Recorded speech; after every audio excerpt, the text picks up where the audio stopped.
Namaste, welcome everyone to Satsang today here in Rishikesh, and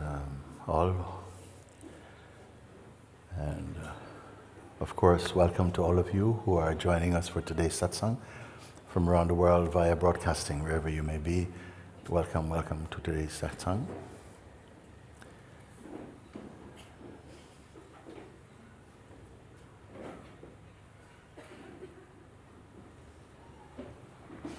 May I just say a few words that, of course, it's open season here in Rishikesh. We're very happy for this because it means that anyone can come to Satsang. There's not a time when there's anyone excluded from coming to Satsang, but in an open Satsang, anyone can come. Even someone passing by may drop in to take a look at what is happening as far as they can perceive.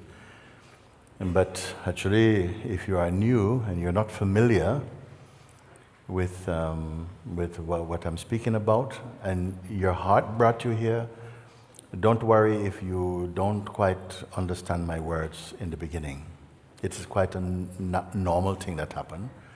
Trust that you came here, and by God's grace, something is taking care of you.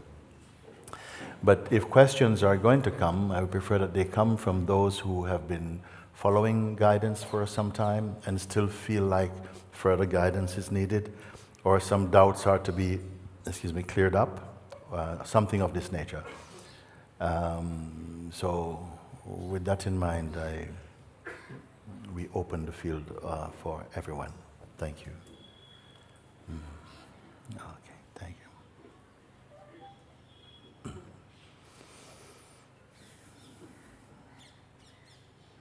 You here, this one? Yeah, Sam.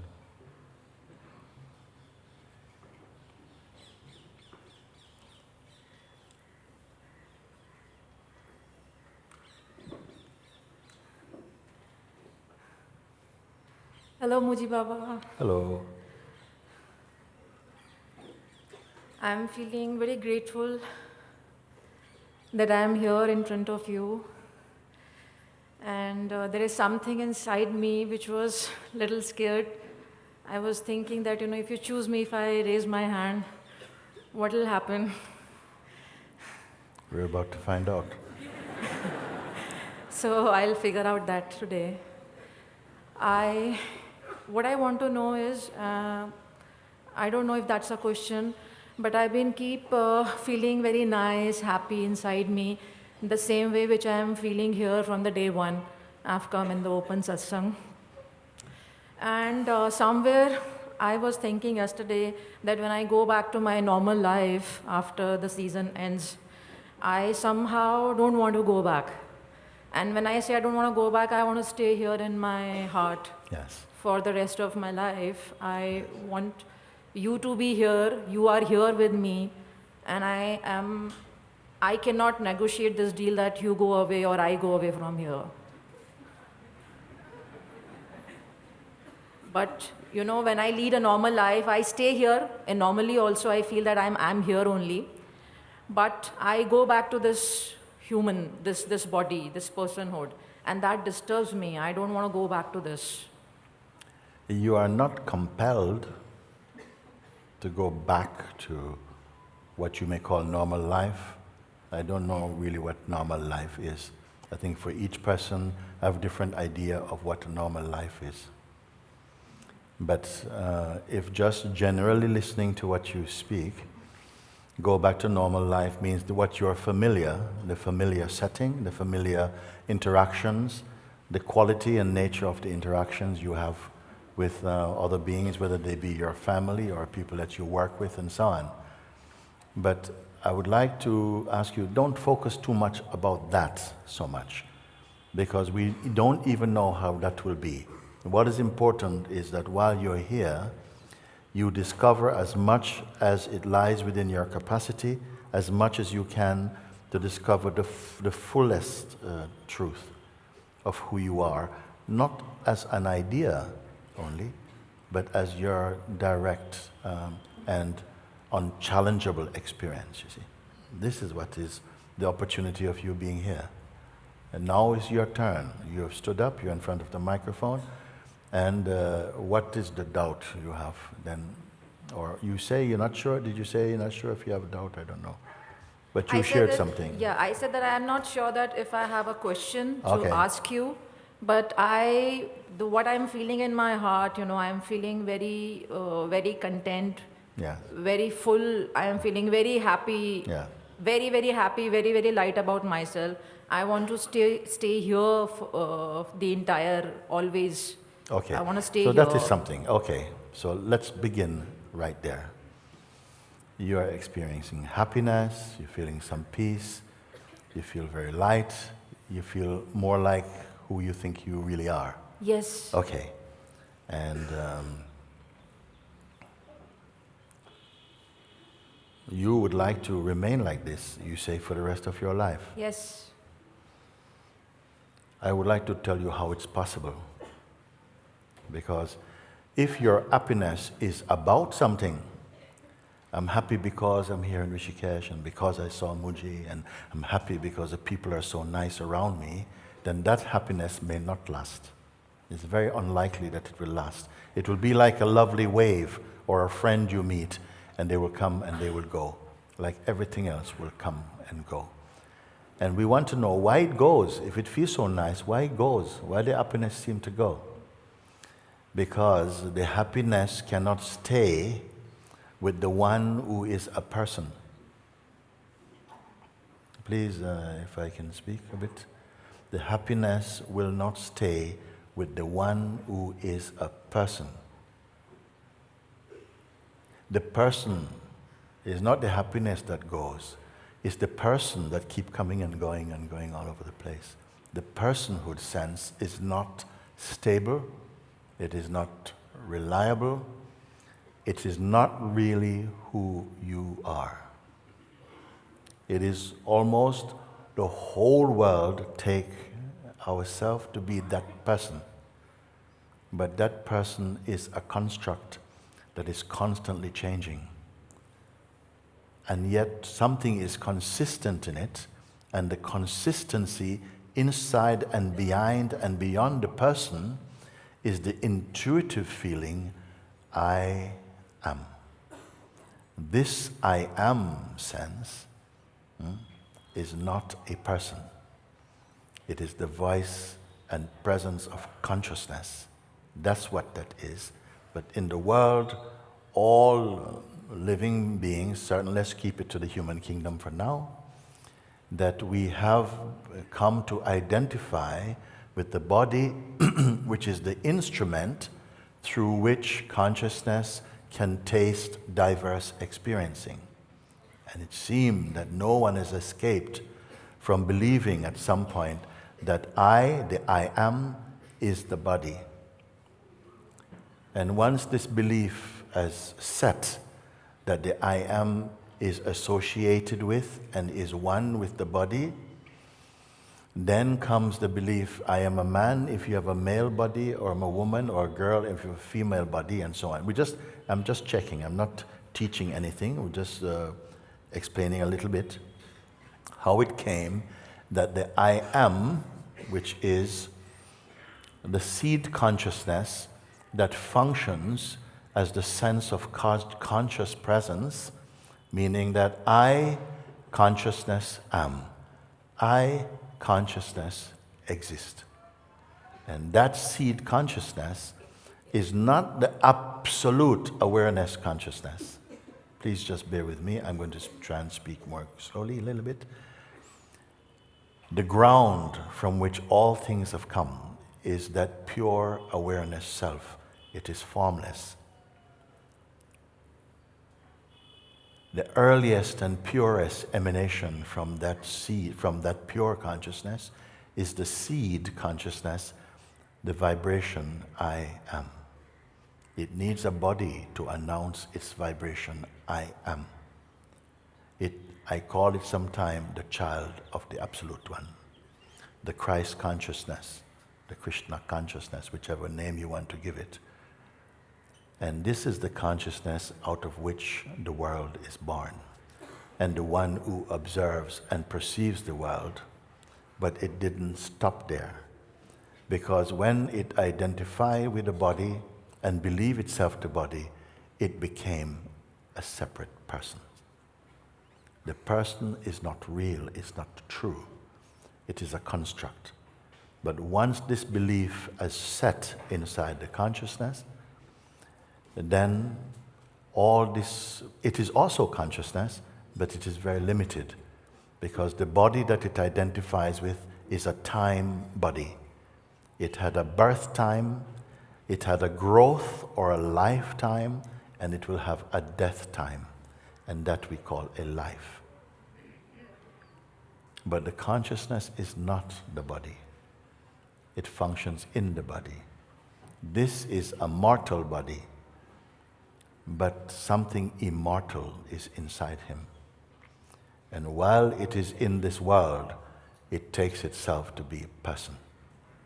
It is not the person.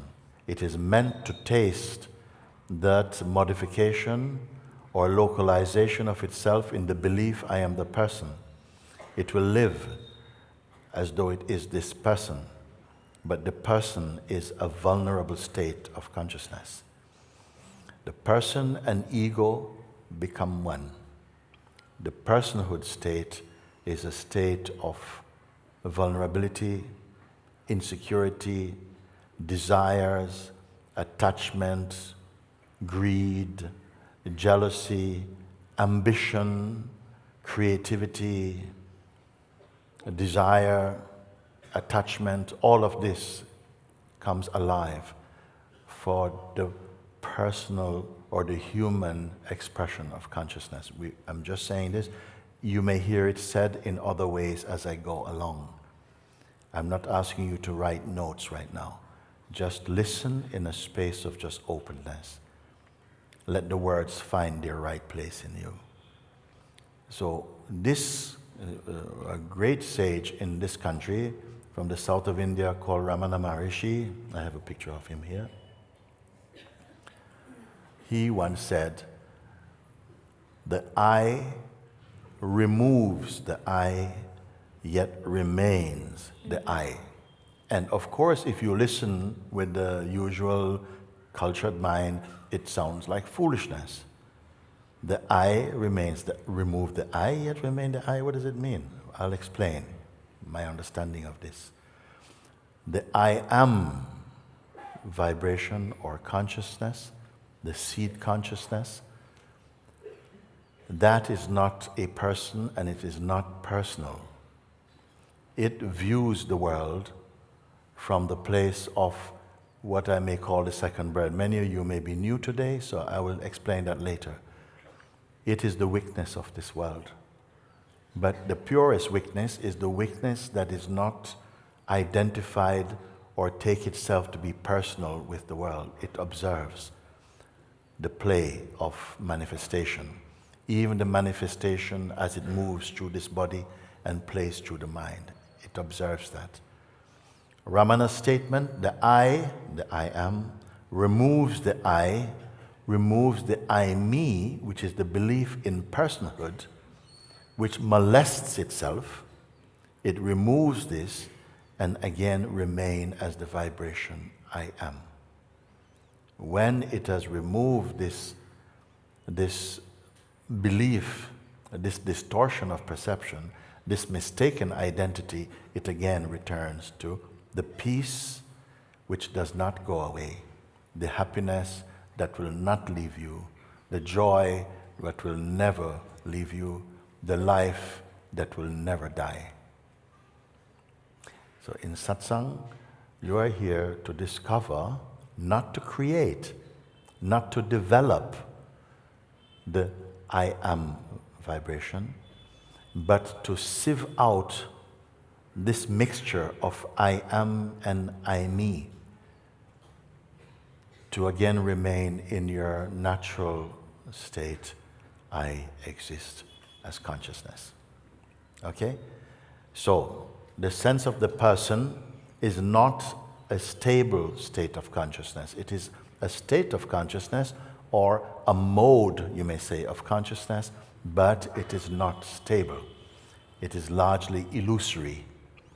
But because it has inside it the pure I am vibration, it seems to be continuous. Actually, the person is always fluctuating, the personal state. What is able to observe the unreliability or the fluctuations of the personal state, that which observes that is the I am consciousness. The sense I am inside you, nobody put there. Not your parents did not give it to you. Actually, the name of all sentient beings is the intuition I am. I am is our name in our manifest state. But the world, through your parents or the mind, gave you another name. And you say, I am George. I am Suzanne. I am Kamal. I am this.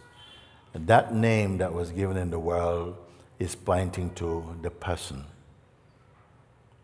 The person is a continuously changing state.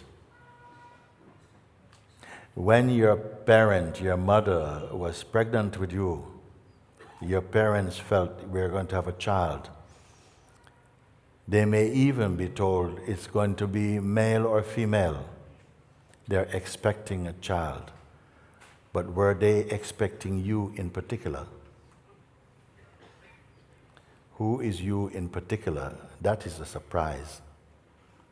That is something that continues evolving and changing, even as you are today. Perhaps in a short while, how you feel about yourself will change. If we were to meet you from the age of 5, and every 5 years we were to interview this child as it progressed through the movement of time from child to adulthood to old person. Every 5 years we interview you. Tell me about who you are and how you perceive the world and what you want from your life. I feel your answers will change. Because you are never the same person. But there's something that is consistent in you, and it is the vibration I am. That consciousness is always present. That is the first major discovery that you need to make in this life. To realize that you are the I am vibration, and that is not a person. How you're going to do it? Well, grace brought you already to satsang. For many people, we accept and assume that the person we take ourselves to be is a fact. And this person has to deal with its challenges in life and try to manipulate its situation to make the most good situation for it to enjoy. But it itself is not stable, nor is its situation stable. You see. So I just want to spend one moment with that. Actually, as long as the mistaken identity, the feeling I am this particular person persists in you, the state of happiness and peace will also fluctuate like the person does. When through your spiritual discipline, by the grace of God, come and you're able to begin to see that even the person itself, including its situation, are perceivable phenomenon being witnessed, the clue is begin to develop in you that perhaps I'm not that which I've been for so long believing myself to be. A deeper awareness, a deeper field of witnessing comes to the surface now. And one begins to experience a more stable internal environment. When your internal environment becomes stable, because you are becoming stable, again in your natural place, your world becomes stable. The world as you perceive it. The important discovery is the discovery that the person you take yourself to be is a distortion happening in front of who you truly are in the manifest. Have I gone too far No. to say this? No. This, what I'm speaking, is not just for your mind. If your heart is open to it, it will enter into your heart. You will begin to see with the heart's light rather than the mind's thinking. But in satsang, guidance is given to you to help you to discover, not create, your true position. And therefore you find your correct perspective of how to see through the senses and the mind. The senses and the mind that interprets the senses are functions within you. They are not your original space. They are functioning, being witnessed from either the standpoint of the person or the standpoint of the awareness consciousness. Now, it's a lot of words to share about a very particular thing. So you have given me the opportunity to share a little bit. If I told you once, you may not get it. Because it's through repetition that we developed and deepen into illusions and delusions. And it is also through repetition that the truth comes again to clean your house. So I don't expect, I tell you, oh yes, thank you, Ramuji, thank you, ping, Buddha. No, I'm not expecting that. But I know sufficiently you have been in satsang for some time, most of you, and it's seeping inside. Something is beginning to understand, but maybe it's not yet firm. My hope is that this season of satsangs here in Rishikesh will seal that deal. It is not really a deal, actually. It will come back to your original place. Coming back to your original place is not attractive to the mind, because when you recognize your true place experientially, the mind will not have its delusory power over you. And as I said before, in each unit of consciousness, let's call each form and each person a unit of consciousness. In each unit of consciousness, there's a force that arises within us. Two forces in our play, in our manifest play. One force is keeping your attention into egohood, into being a person, and aspiring from the place of the person, desiring from the place of the person, living from the place of the person with all of its imaginings and all of its projections, all of its hopes and dreams and aspirations and failures and so on. But there's a higher force within us, a capacity to rise up in consciousness. And by rising up, it means effectively to return to your original nature as divine, your divine origin.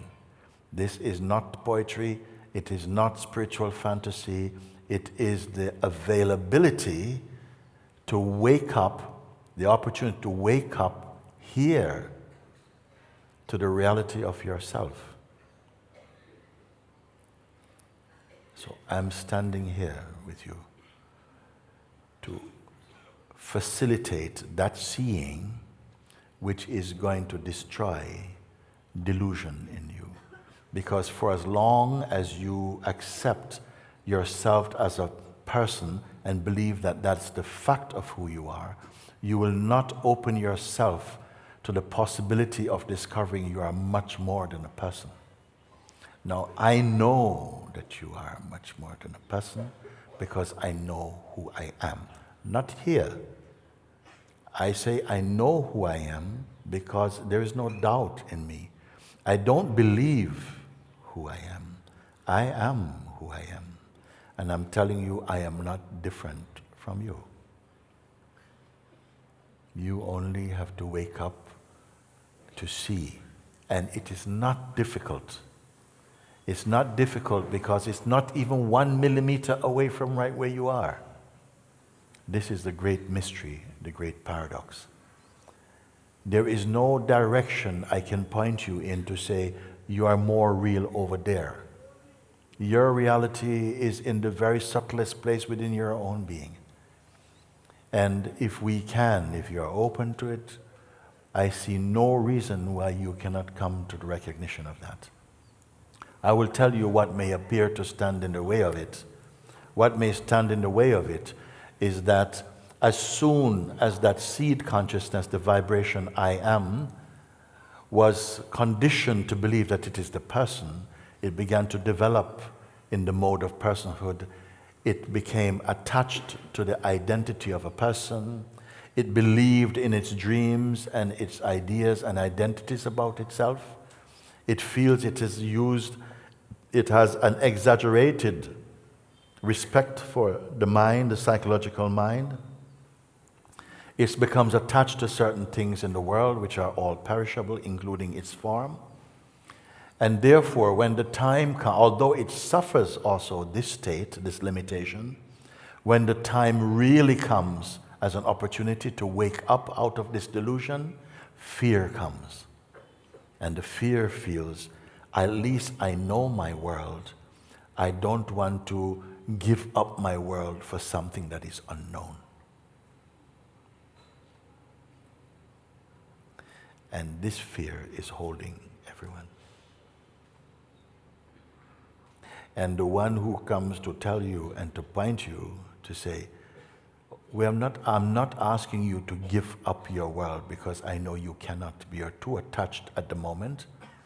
We are too identified at the moment to tell you give it up. All I'm asking you, leave it right where it is and let's take a look together at it. When you come to a situation, a clarity, that what you're looking at cannot be fundamentally and essentially who you are, the one who is looking, a space begins to open in you. That is possible today.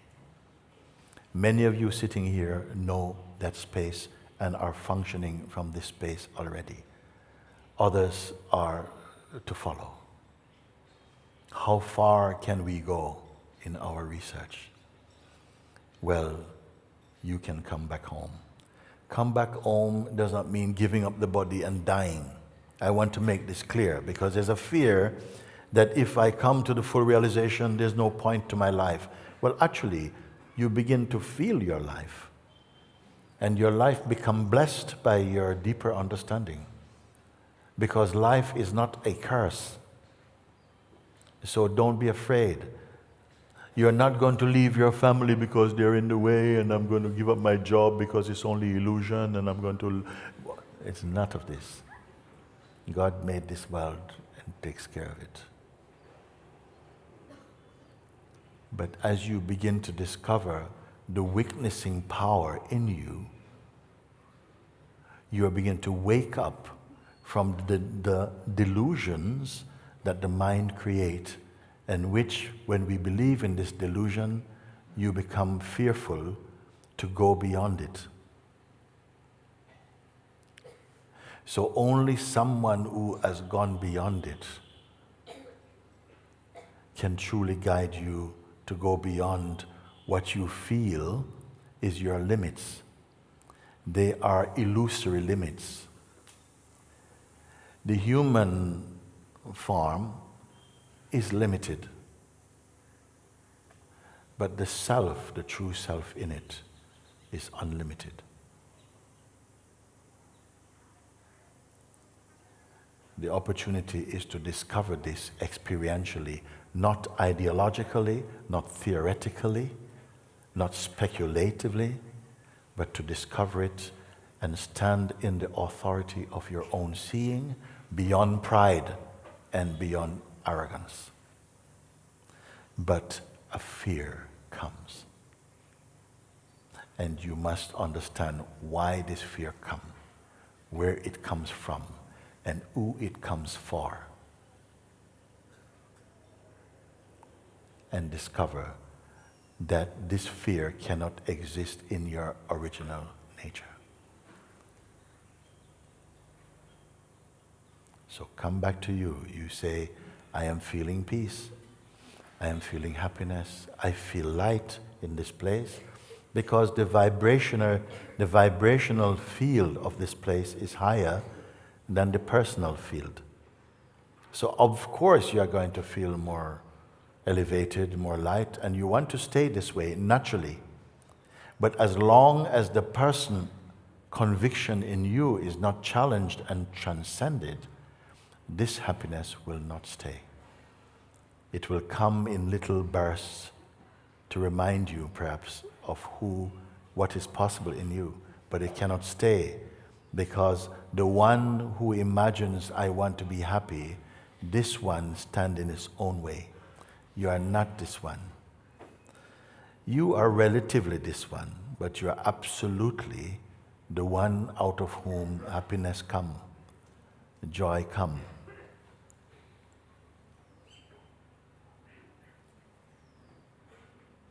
You notice that I'm not speaking religion. I have nothing against religion. It is much more broad. I'm speaking in your heart, to your heart, because it knows no division into your pure being. Now, how are you going to achieve this thing should be your question. If it is true that it is possible to be naturally happy, effortlessly at peace, ever stable, imperishable, undying, unborn. How to do it? Well, you can't do it. You can only discover it. You cannot do perfection. The self I'm speaking about is not a development. The only thing that can develop in you is your mind and your idea of yourself. You can continue growing. Growing as a self, as a personal self, is possible. What does it mean, growing as a personal self? Becoming less identified with it, becoming more compassionate, more patient, less selfish. I can go on and on and on and on. Yes, we will experience a growing. But I'm coming through another door. I'm saying the one who is growing, the very action of growth and the goal of growth, you will wake up to see that these are phenomenal to something that does not grow. It perfectly is itself. But you may say, but I am not attracted to that because I like movement. I want to be passionate. I want to grow. I want to exchange. Of course, if that is the pulsation in you that's strong, it must be given space to continue flourishing in its own projection. I am not here to challenge that. I'm only here to see if you can go beyond even a little bit of your perceived limitation today and how far you can go. And as you go, we can check and see, are you entering into a danger zone as you keep on looking? Are you losing all your treasures as you're looking? Are you becoming more sad and more broke as you're looking? And you must say, what is your experience as you just look? I'm not asking you, give up the world, run away from home, go and live in a cave. No. Just as you are, right where you are, begin your looking with me, if you care for that. Yes, I do. I trust and believe in you to what you say. When the day one you came, you sat here, you said that I have come for you and I want to wake you up. And today is the day I believe you. And I believe that you have come for me. I have that trust. Then may it not just be a blind trust. May the trust is only effective and needed to prove each thing on the way. For you to just trust in me, trust in you, it is good. But to follow and to understand and to walk with me as we look together, this becomes your experience. So let's start afresh. Just take a few moments like that. You say again, speak now again, fresh. What you want today, speak. I want to be free. Which means for you? Which means me free from this personhood, from the ego, that mind that suddenly comes in, I am happy mostly, and then suddenly that mind starts to work and I crib about people, situation around me, and then something perceives and says that, oh, it's not you doing anything, and then I come back and I feel a little better and that state improves. When you come back, you say, and I come back. What do you come back as? When you say I return, like I guess you're saying I come back to my more stable way, to what is truthful in me. Would that be true? Yes. Yeah. So you come back, and when you come back, you are full of content and noise. How do you come back? What is your state when you come back? When I say I come back, I mean by that, I get out of this personhood, the name I'm given, which I'm strongly attached to, which my mind doesn't let me know at times. And when I come back to my consciousness, I am empty, the happiness which I feel at heart. Okay, that let's fullness. Speak slowly because, just a little, slow down a bit. So when you come back to your consciousness, you say. Okay. Right now, are you clear that you're standing in oneness with your consciousness, or do you feel that something is to be done to get to that place? No, I'm at my consciousness. Does that mean you traveled and met consciousness, or that you are consciousness? I am consciousness. You are the consciousness itself. I stay here. Yeah, okay. And while you are conscious that you are consciousness, no trouble. No trouble. When does the trouble start? When brain, mind suddenly enters, and I get into personhood, ego, pride, arrogance. Okay, let's slow down now. And please, let's see if we don't just say, he's talking to her. I just wait for my turn.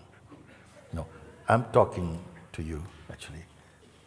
If you don't listen just personally, you may understand how universal what I'm speaking is. No? You say, when I'm conscious of my consciousness, it effectively means the mind cannot easily fool me.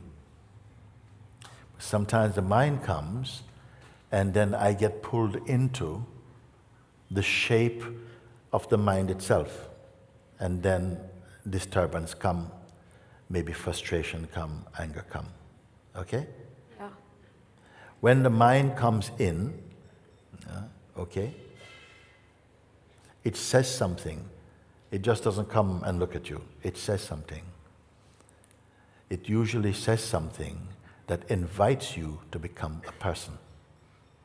It might say some silly thing. You're looking a bit rough today. You go look in the mirror. Oh my God, I look. And straight you go into identity. Straight. I'm just making it up as I go. It can say anything. It can say, oh, You may start with a feeling and it goes, I'm never going to get it, or you're never going to get this. Look how you feel. You're not really following Mooji's pointings, are you? You're not doing very well, or whatever it may say. But who is it speaking to?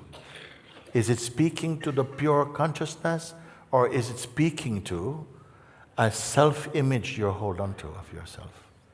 Like a reflex, quickly you get pulled into the shape of the person you have believed yourself to be. Mind comes. Do you go? Mind comes.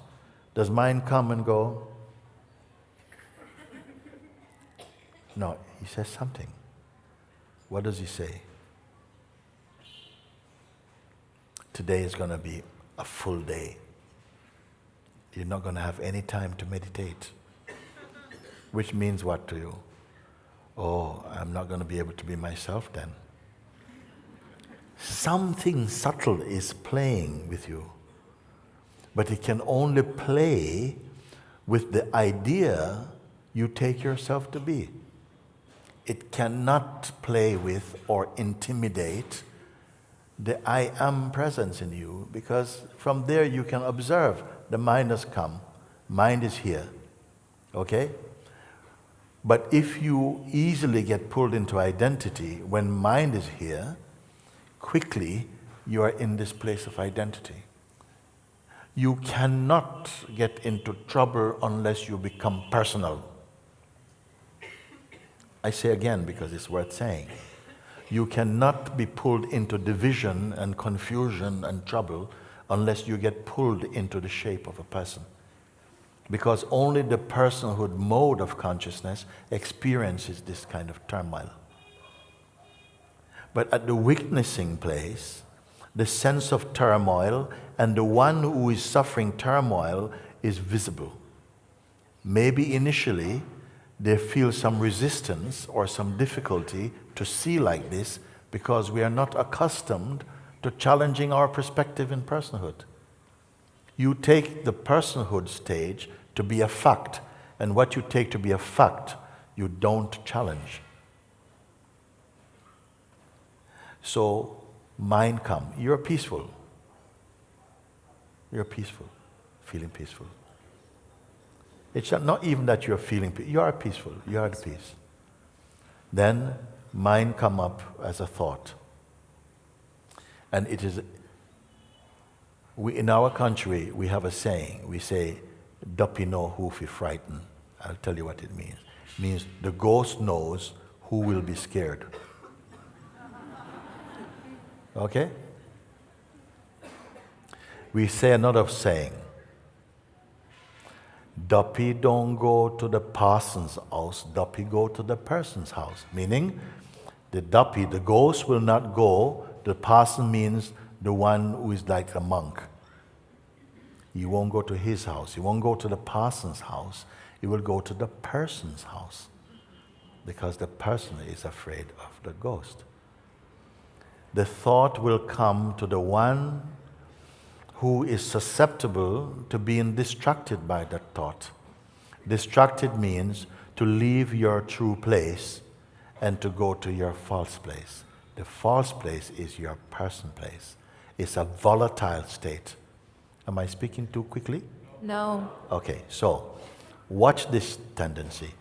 You're at peace, you're here. The mind comes and you're in pieces. You're at peace, the mind comes and go. So what are we going to do? And suddenly you have something to do if you believe. So watch that. Who is the mind speaking to? Presently, you feel it is you, meaning your true self. No. Then speak then from this place. If you say no, then when the mind comes, what happened to you? That is what it tricks me, no? It speaks to the person. That ego becomes so big that I get into that situation and that scenario. No, but you said no. You say... It's not speaking to the consciousness, it's speaking to the person. But you don't know in that moment you are the consciousness. Yes, I don't know that. I am keep traveling. Yes, you see? So something, a capacity in you is capable of listening to that voice and believing that voice, and it pulls you into the shape. Yes. Once you go into the shape, you have to fight from that shape. Do you have to fight from shapelessness?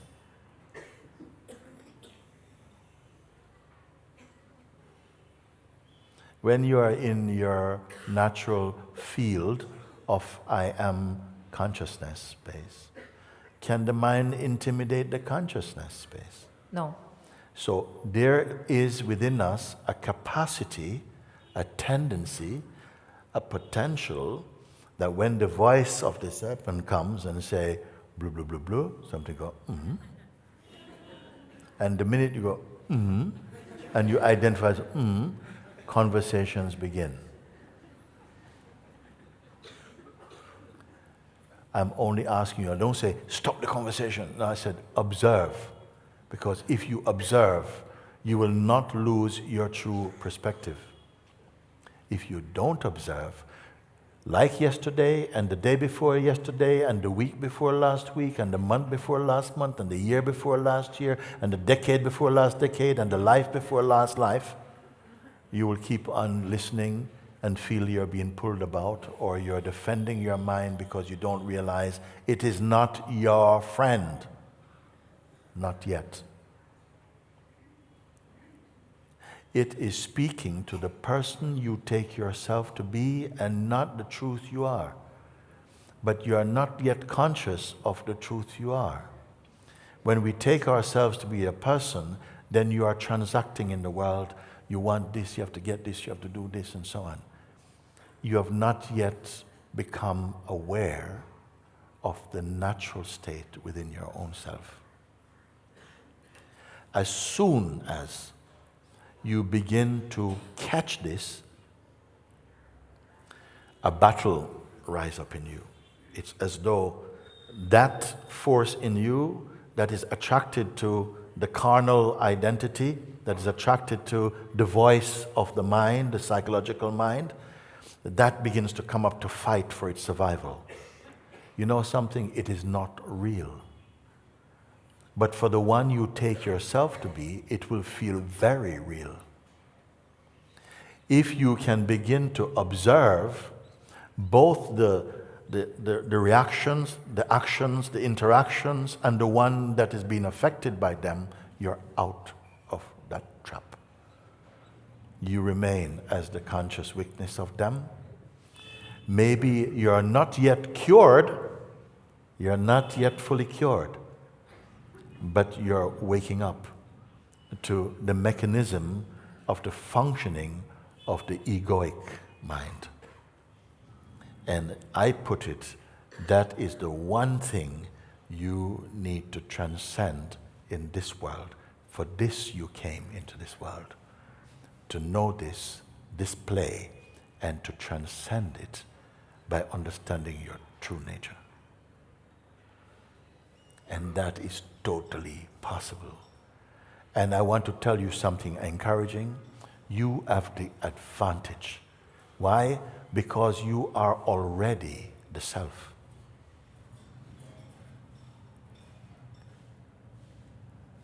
is just while we are sleeping, and sleeping means believing the projections of your mind and conditioning, it is as though we are cut off experientially from the truth that can never leave you, but is only covered over by your mind.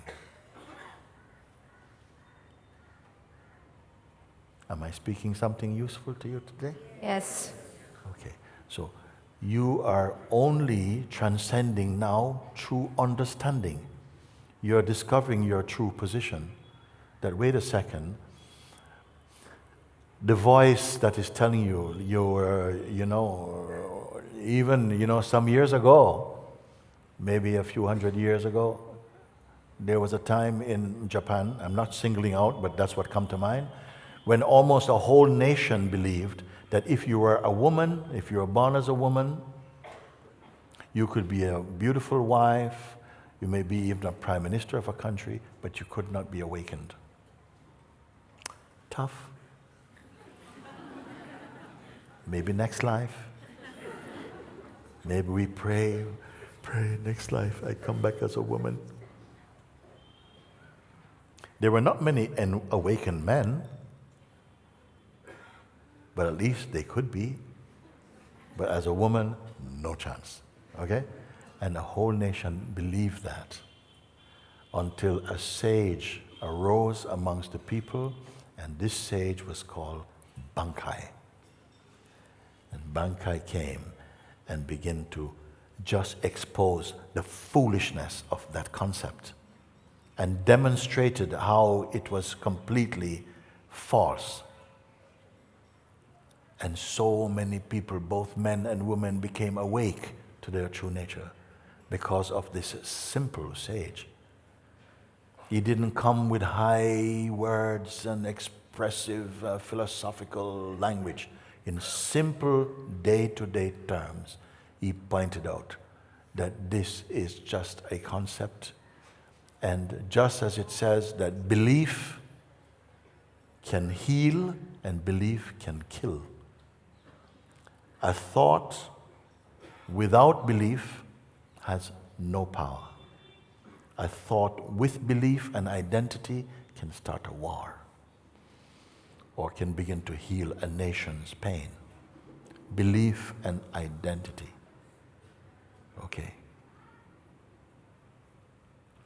We feel we're in enlightened times, but we are full of false beliefs also. You cannot avoid them. Why? Because the password for living in this realm first, the password is I am this person. And with that, the consciousness effectively put on the mask or the garment of personhood and begin to experience this existence based from the perspective of person. Now, for some reason, I don't know how it came to be that you came to Satsang. How you discovered this. Some force must be guiding somehow to bring you first to YouTube or whatever it is, to begin to reflect and say, wait, maybe there is something in this. Maybe there is something in this. And keep listening and keep looking and keep discovering and keep feeling more and more free, and then somehow buying ticket to come to Rishikesh. I hope this is a one-way ticket. I hope so. Not just to Rishikesh, because I'm not advertising Rishikesh. I love the place, okay? But to freedom, in the terms of what I'm speaking about, freedom is not some fantastic, imaginary place. It is who you are. And our time together here is for discovering that. We have 2 more weeks starting from today of Satsang. It is enough time if that earnestness is in you. It is enough time. Maybe today will be enough time for somebody also.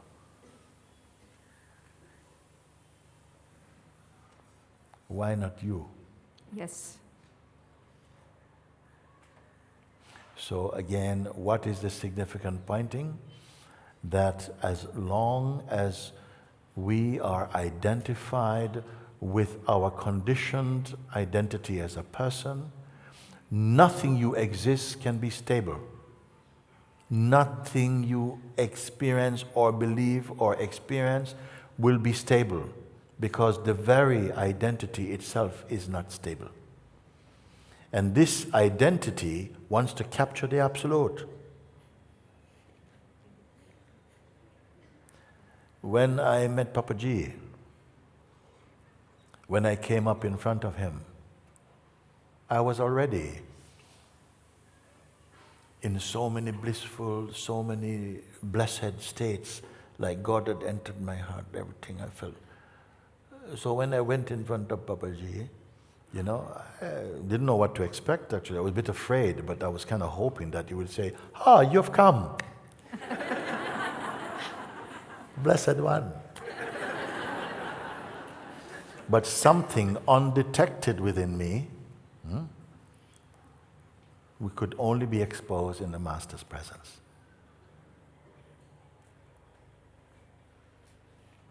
And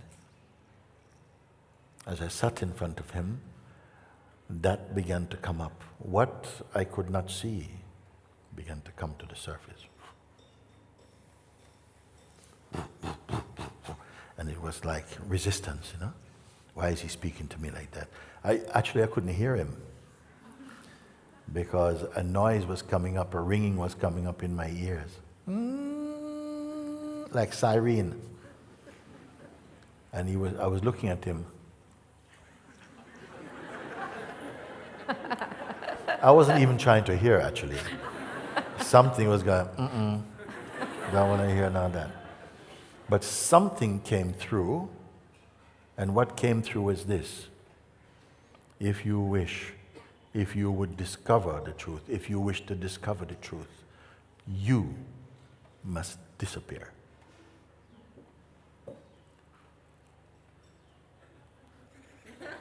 Who can carry out that instruction? I mean, if I disappear, who's going to discover the truth then? Okay? So, if you are to discover the truth, you must vanish. Who can follow the instruction? Who can do it? But he's not talking to my mind to carry out an instruction. He spoke into my being. And what was not true was fighting. My undetected demon was fighting.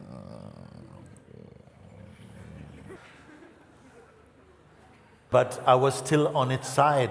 I was still defending it, because that's what I felt was...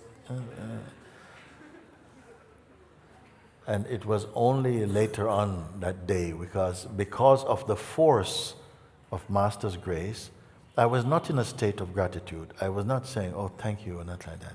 I mean, while I was sitting there, although I was outwardly appearing to be cool,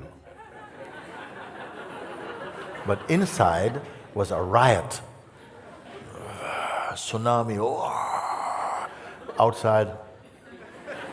Okay, so what happened? The serum was in. The serum was in. I couldn't get out of it.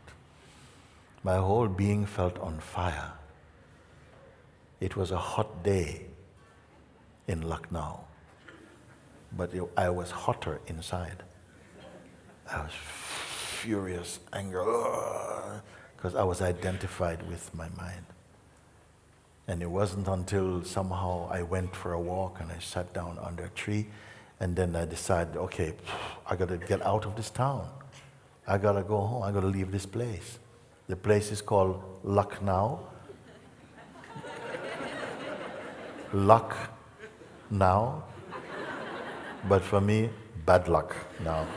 I don't want to be here, I want to go. What is that force? Pride, arrogance.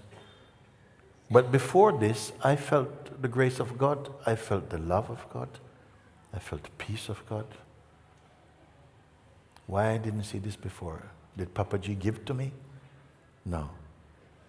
The power and the light of the grace coming through him exposed something that was effectively living in a blind spot inside my being. I could not see. And he touched it. Everything started to shake. I was not grateful. I did not like him. But somehow the serum, the power of the wisdom and the grace was already in. And as I walked to go back at some point, it was all gone. I could not find the person I had taken myself to be. I could not find. Who could not find? Something vanished, but something was there to see, but where is the one? Where is the one? The reference for who I am was not there. So this vanishing did not end with a death of who I am, but somehow a vanishing of what I'm not. And this vanishing is happening, maybe slow release, I don't know. The vanishing of what we take ourselves to be is being replaced, not from something coming in from somewhere else. It's not coming in. It's just the false was being removed and the truth was being revealed. It was not being created. The truth that you are is already the only consistent thing that about you. Everything else is like a cloud passing. And you are the witness of the clouds passing.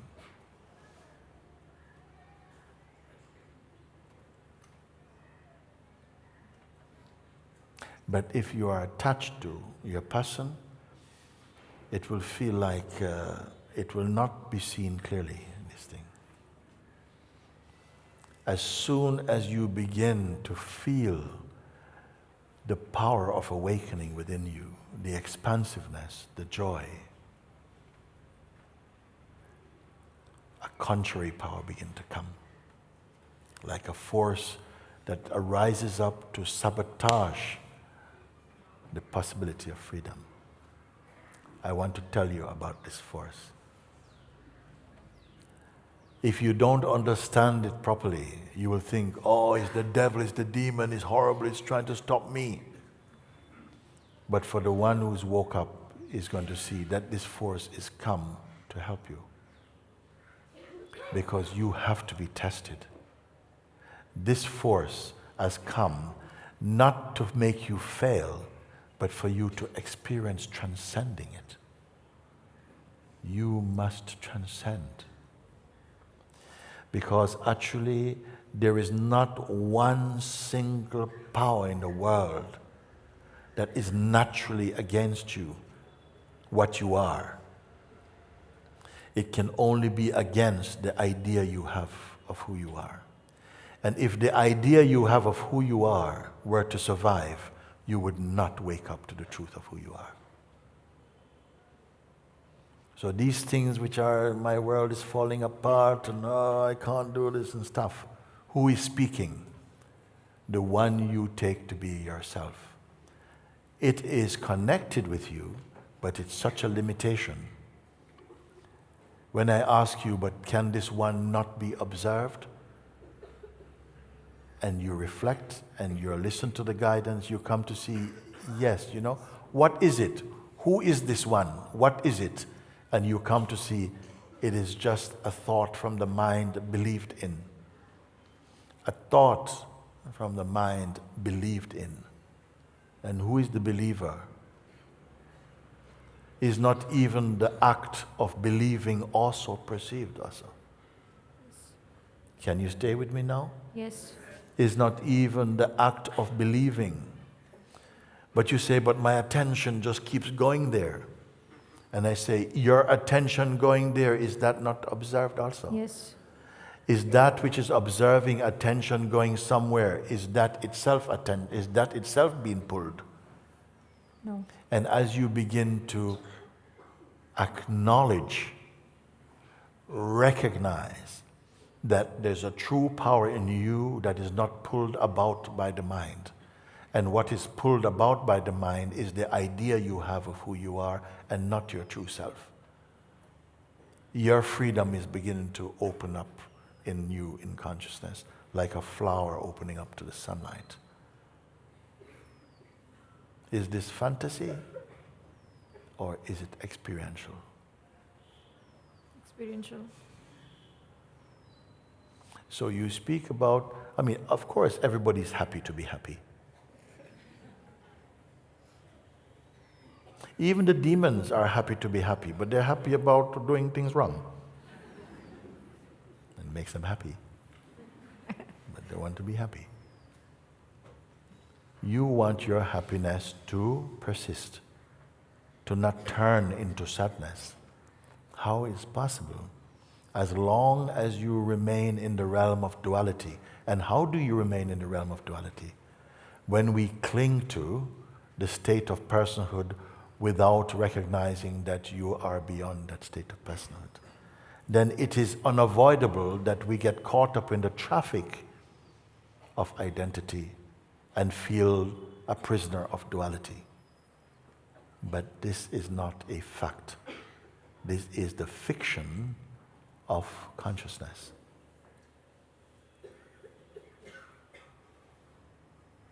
Is it useful what I'm sharing with you?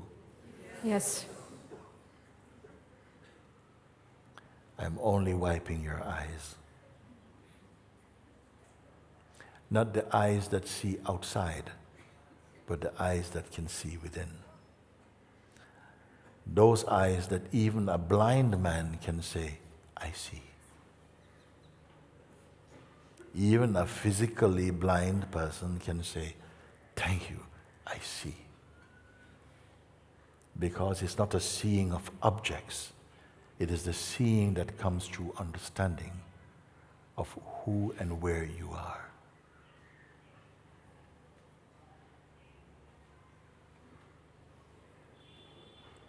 So I've taken some time over this question and questioner, but it's everybody's question and everybody's discovery.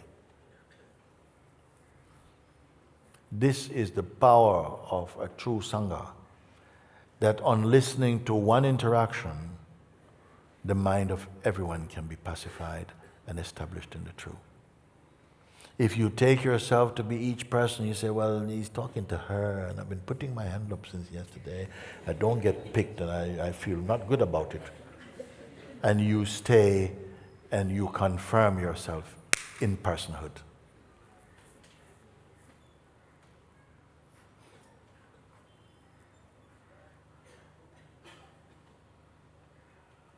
This is everybody's picnic.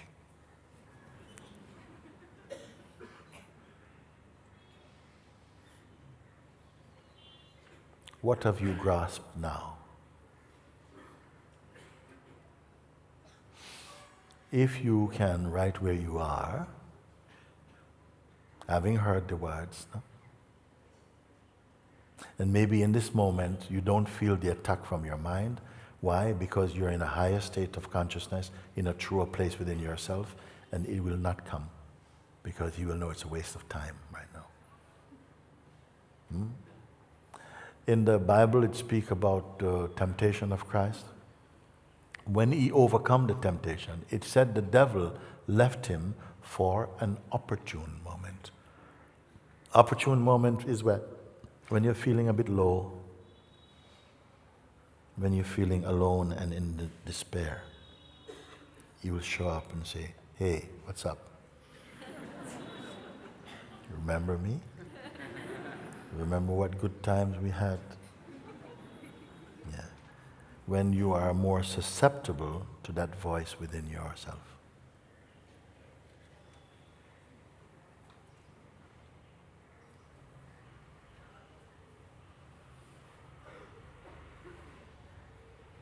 When I speak about this voice of distraction, I'm not speaking about a Christian phenomenon or a Muslim phenomenon or whatever. I'm speaking about the phenomenon that comes for every living human being. It arises. You may give it another name, I don't mind. It is not the name. And you know it really well. And right now, it may feel very uncomfortable for some of you what I'm speaking. But it's only uncomfortable for the identity that you've been living with. But a deeper place in you may recognize, yes, but I can't get to that place because the mind is too loud. You remember I gave example about the driver on the road, the young driver on the road. Wiper. Yeah, windscreen wiper. He's learning to drive, but he's never experienced the rain before. And now the instructor say, let's go on the highway. And the driver says, you sure about that? He said, yeah, you can drive. Drive on the highway. Okay, if you say so. I'm driving, mirror and everything good, signal, yeah, everything will stand on the road. Traffic is going. Then the rain starts to fall. And he's not experienced the rain before, not driving. And instructor say, put on the windscreen wiper. I said, where is that? I said, there, flick. And and what happened? The driver is distracted by the windscreen wiper. And the car is going on the road. And other drivers are going, hey, and he's panicking. He said, no, please, can you turn it off? He said, no, we can't turn it off. Can you turn off the rain? No, you just focus on the road. But I can't focus on the road because the windscreen wiper is distracting me. No, the windscreen wiper is not distracting you. You are being distracted. Keep your eyes on the road. But could we at least turn it down a little bit? No, keep your eyes on the road. Please, can we stop? No. Keep your eyes on the road. Then at some point, that focusing happens. When the focusing happens, it doesn't matter how fast windscreen wiper is going. The car is not going. The car is going. Apply this example, this metaphor to yourself. You're saying, I say just remain as the weakness. We say, but there's so many thoughts coming about, man. Whoa, can we do some meditation? I'm going to do a mantra japa. No, I said, just stay where you are. Don't get pulled into that. Don't go into shape. Just be aware. Stay as awareness. Yeah, but Mooji, you don't know how strong. Look at this one. Whoa! I said, no, just stay as you are. But the thoughts are distracting me. No, that itself is a thought. Said, no. Look how I'm going to have a heart attack. No, you're not going to have a heart attack. And if you do, you'll also be observing that also. Who can hear it? Now we're not talking about a road because we're not going anywhere. Stay as you are. You're simply observing. You don't need to go into shape. Don't go into person. Don't be a traffic policeman in your head trying to stop these thoughts or set up some immigration desk for thoughts. Okay, I'll give you 3 months visa, you can go. No, you have nothing to do with that. Stay only as aware. Awareness is only the space in which all these things can come, and whatever come, go. But if you identify, you will see some thoughts coming and think, wow. And you're gone. You're not gone, but you forget that you can witness that. You combine yourself with that, and you lose your perspective, and you have the impression that I've lost my place, and so on, which itself is a thought believed in. Are you getting it? Yes. Yeah.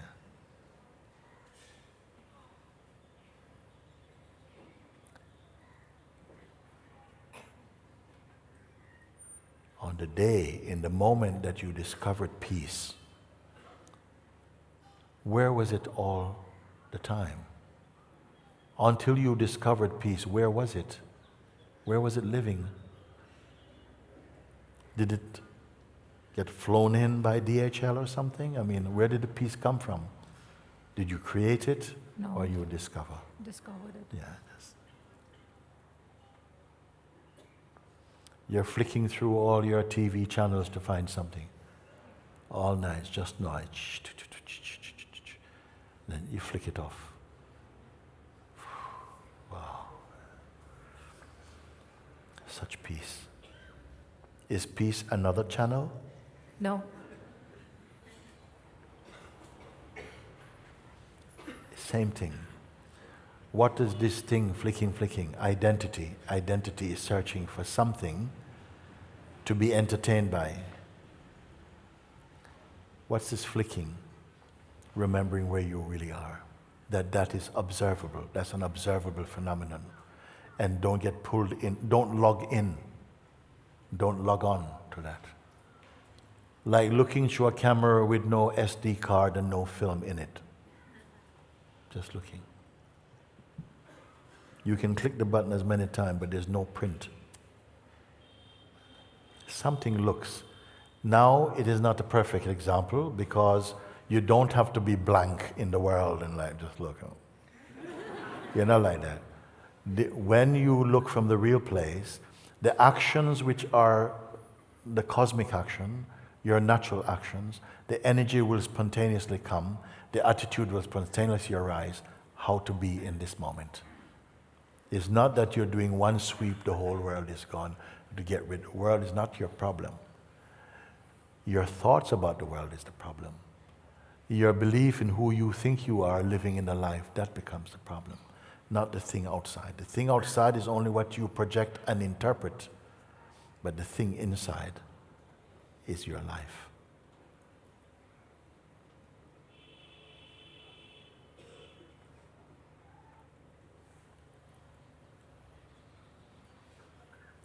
Even as this talking is happening, I am here. I can tell you I am not speaking at all, but speaking taking place. Is the speaking coming from, I don't know. The speaking is coming from the grace of the self is speaking. The love arising from the self is speaking. So I can say I'm speaking, yet I'm not speaking. You may hear people in satsang after a while, they say like, I'm leaving, but I'm not leaving. I'm doing this thing, but I'm not doing it. I'm crying, but I'm not crying. And most people will not understand that. And don't turn it into some spiritual cliche that spiritual people use. Don't say, but nothing exists, there's only the self and stuff. Please don't do that. Please don't do that. It's very annoying to hear. Be that. Don't talk about it. Be that. Don't talk about it. Better if somebody come to you and say, sister, brother, Swamiji, could you tell me something about how to be peaceful? And you say, oh, I'm sorry, me? I don't know anything. But when I'm with you, I just feel so peaceful. I just feel that you are peace embodied. I don't know what to tell you, man. Okay, can I just sit with you for a little while? Because just sitting with you, I feel so good. Okay, you can sit. That is better than telling people nothing exists. You are not your name.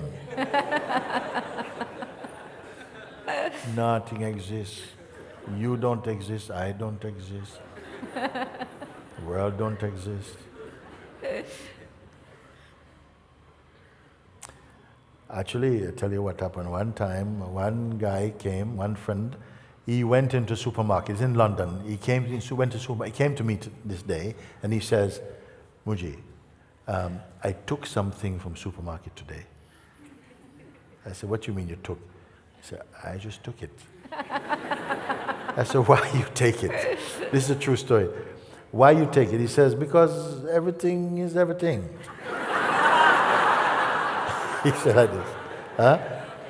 He said, I mean, I mean, just, in the beginning when everything just existed, there was no money. I eat a fruit, you eat a fruit. So I went into a market and I felt, it's mine.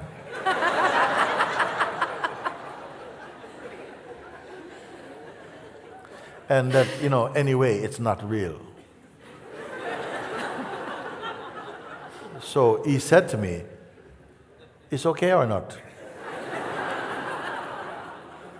So I said to him, actually, to be honest with you, you say it's not real, so if you were coming out, no?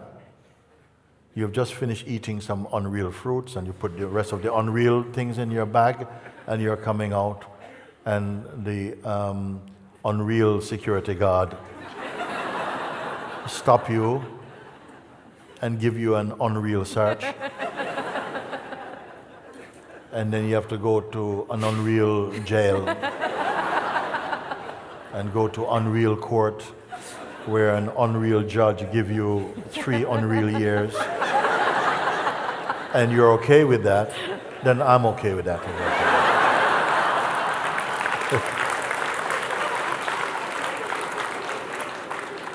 Because we change things to suit our projections, our belief.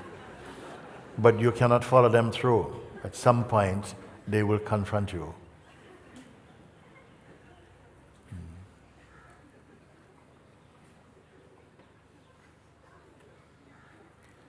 All that you see, everything is born out of time. All that exists in time, you will call is and was. Everything is and was. Only that absolute awareness self ever is.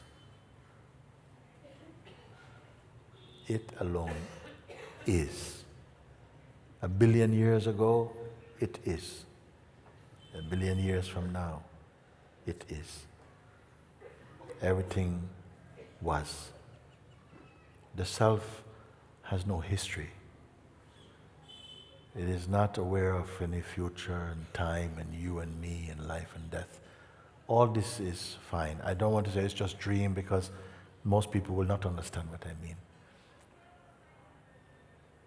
I can give example why I say about dream. Because in these days, you can go to cinema. In the old days, they used to paint cinema backgrounds and film and so on. But these days, so sophisticated now, that sometimes they use a real city and real people, real cars, all these things they put there. But the story is not real. We're looking at the same, that's why I say there's one earth, but there are billions of worlds. Because in each system of consciousness, a unique world is being projected through our mind and conditioning. And each of us like to feel that our world is real. This is why it's good that we are together and somebody can show you their version of their seeing. And you see that actually it's very subjective. Then which of it really is real? You go to a football match.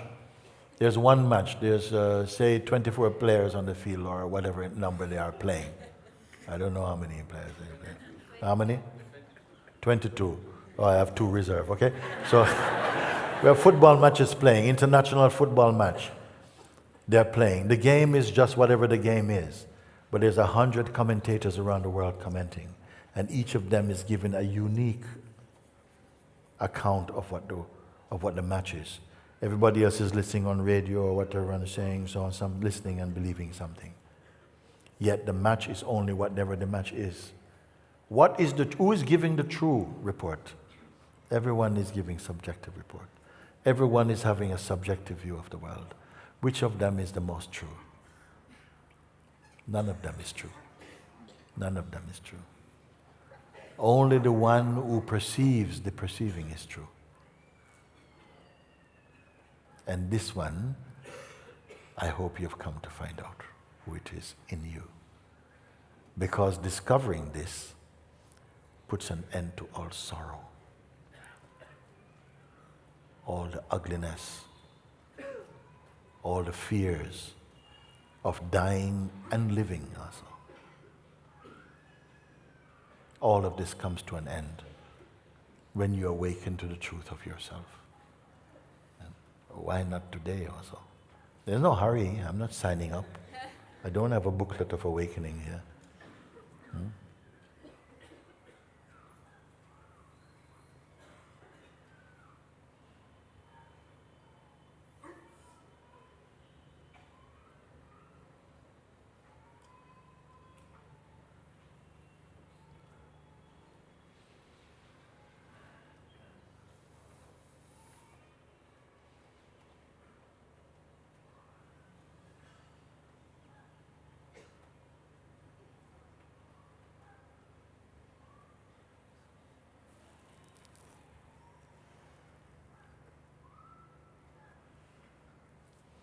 If I can I say something, Alberto? Can I say something? This is Alberto. This morning he came to my room and he said, I have to say something to you.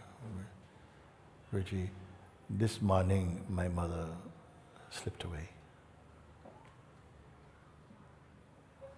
But he's happy because he knows where she is.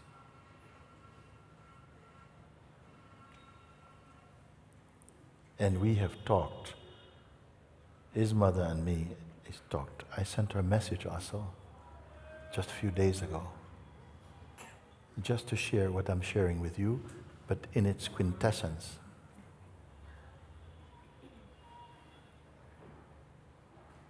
And even this morning, as the breath is fading also, his sister was with mom.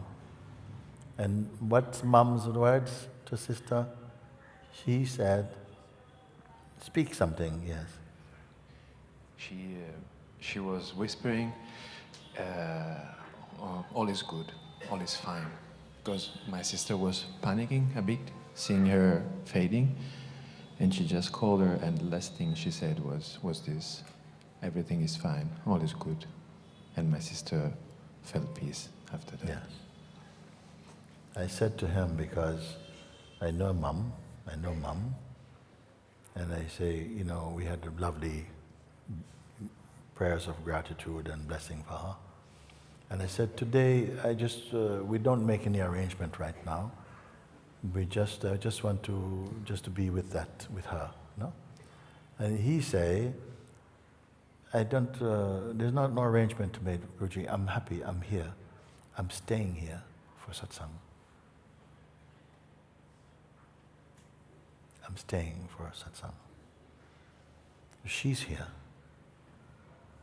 I'm staying here for satsang.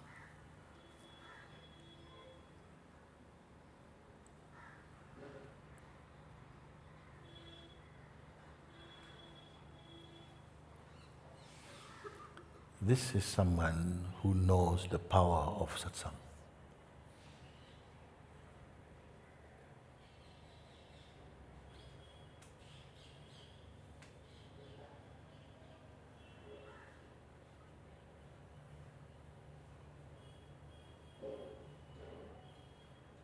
Is the key to your freedom.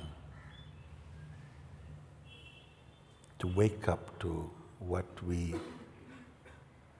can never not be, but yet we are unaware of it.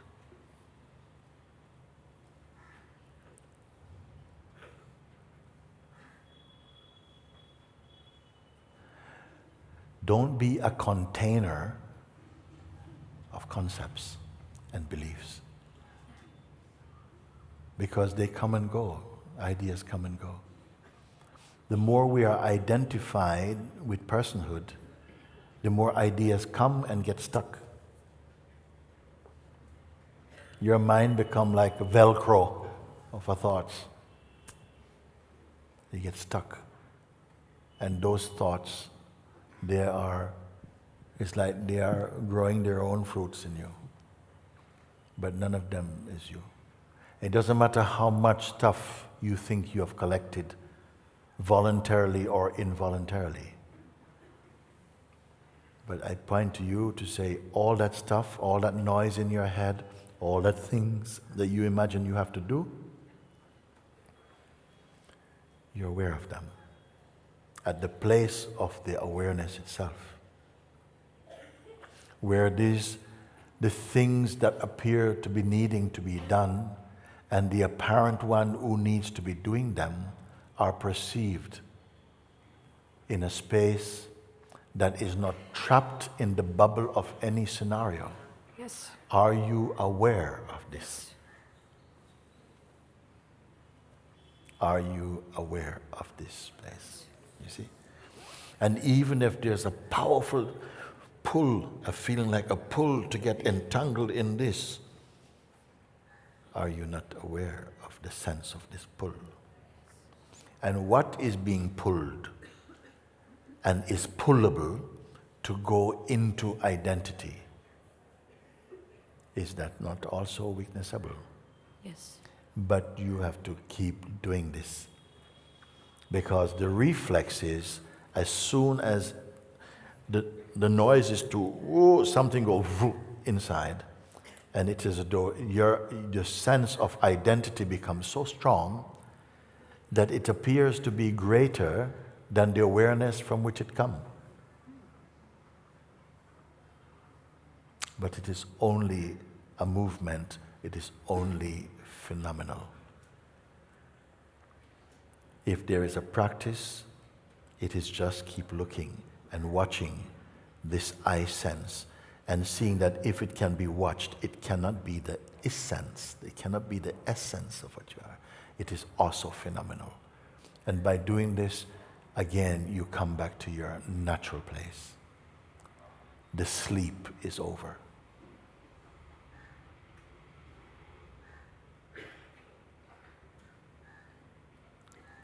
When you look like this, with all the mind's threats and schemes and maneuvers, when you stay in this place, have you lost anything, and can you lose anything that is of true value?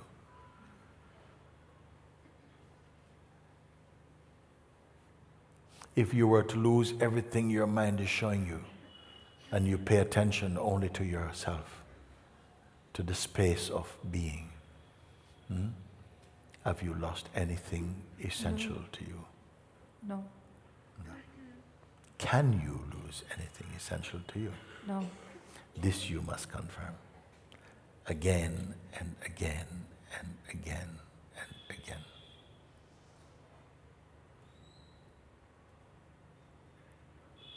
This is going from death to life.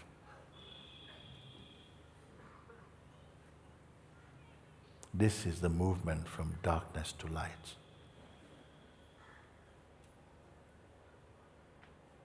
This is the shift from time to timelessness.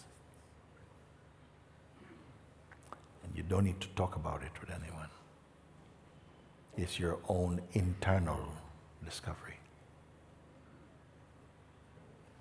Be it.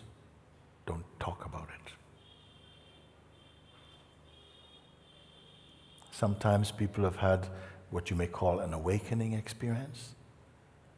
And they're quick to tell you, Guruji, yeah, none of this exists, and so on and so on. All there is myself. Said, be careful about the one who is speaking.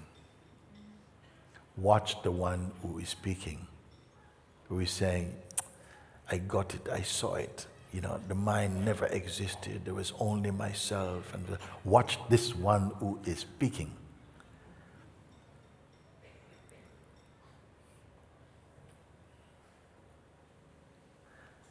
And don't combine yourself with that one.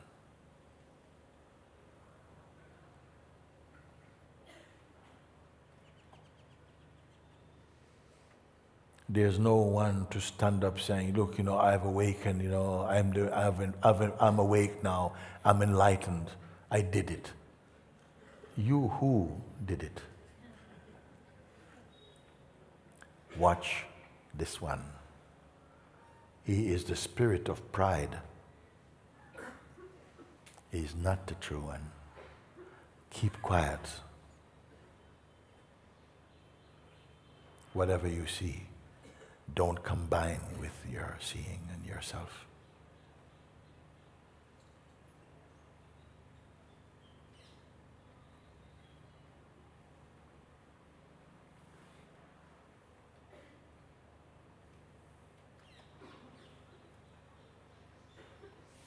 And so now,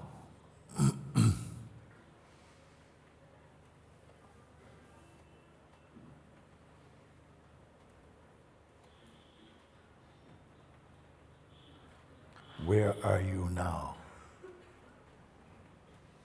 I'm home. Did you arrive home? I understand I live here.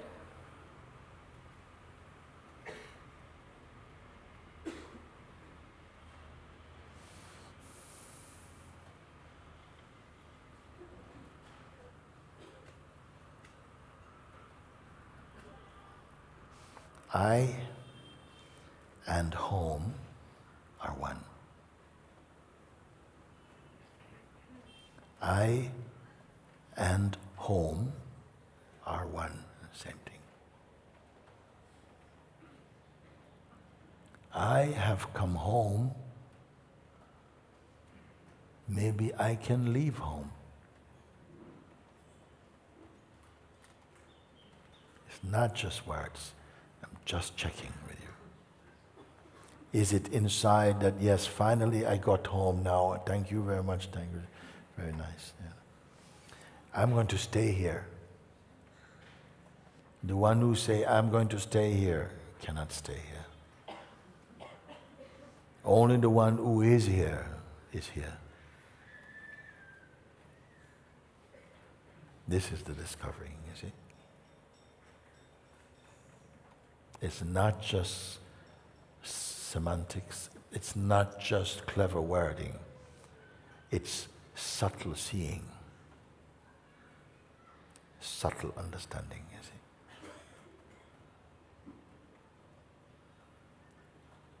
You may say it, but it's not so accurate to say, I know who I am.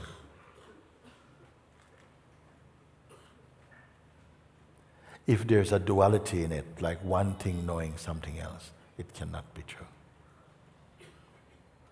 We can say, yes, but of course, I know who I am, so therefore I know who you are. But let's not turn that into too much of a discussion. A few words, finish, if needed.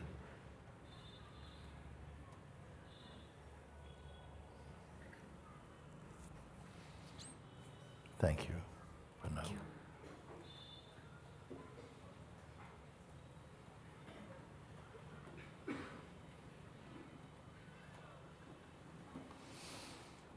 I am not inclined to jump into another question for the moment because I feel that let us just take a moment and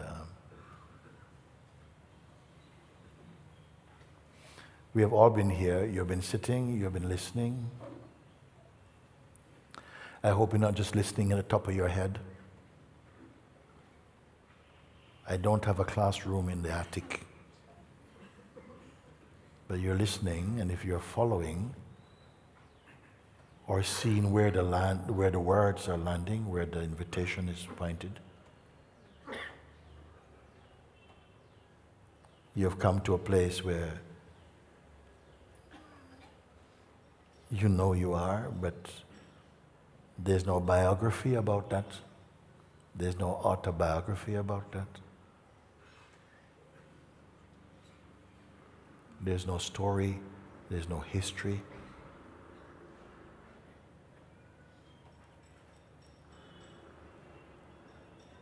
And yet you are not afraid of what comes and goes, what appears and disappears.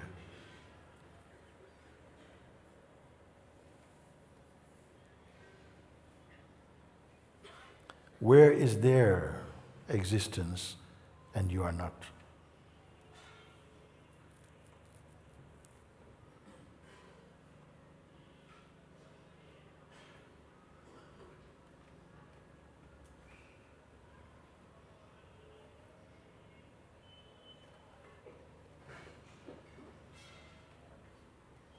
if you are not holding on to any shape or idea about a personal self,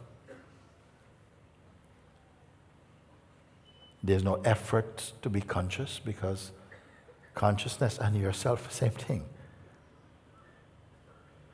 But the idea of being this person who is looking at the clock, it's time for lunch, and we go, that can be seen, but maybe that vibration is not that attractive to you. Is anything of the mind attractive to you? Are you feeling any pull to, are you in any struggle with your mind at the moment? Is your being like just a calm expanse, oceanic expanse, but without image?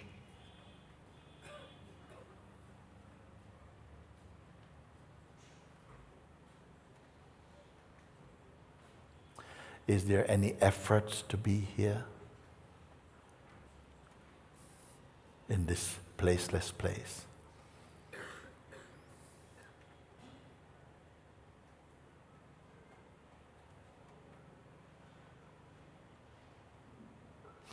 Can even the brightest thing, the light of 1,000,000 suns, can it shine on this thing? Can darkness hide it?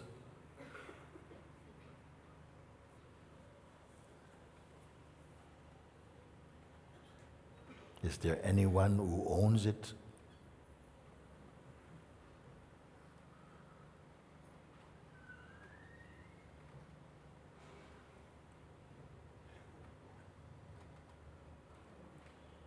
Is there a picture of it?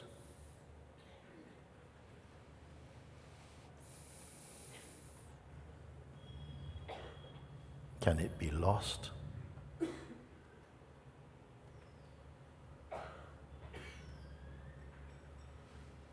Can it fade?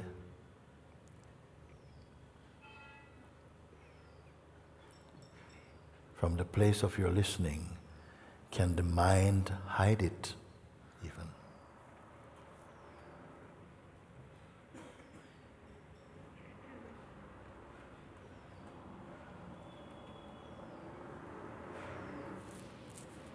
Can you show it?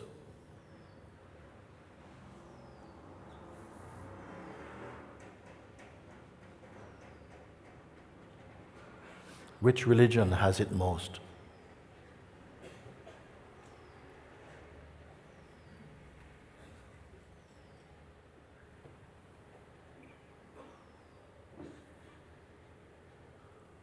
Is the sense of the reality of you as a person greater than it?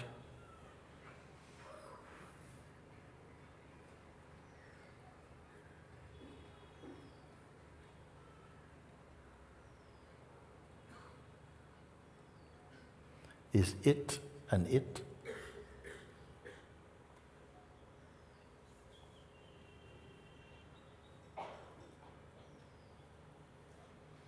Is there a you looking at it?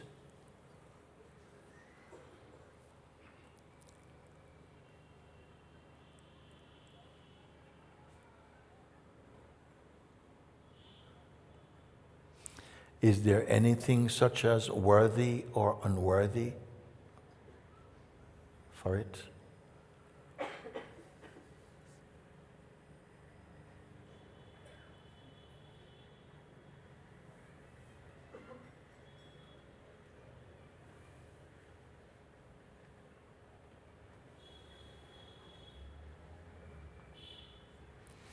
Could there be anything such as, I've done so many things wrong in my life, I cannot be it?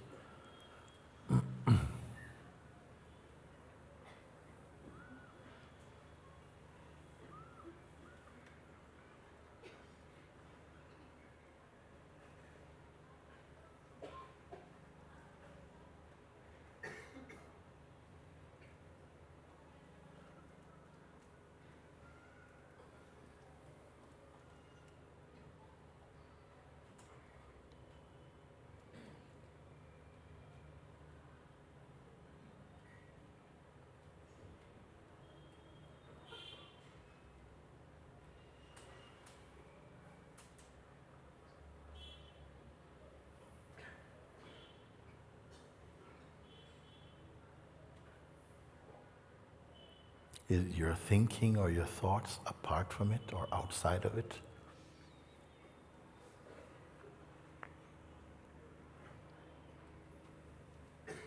Is there a you apart from it?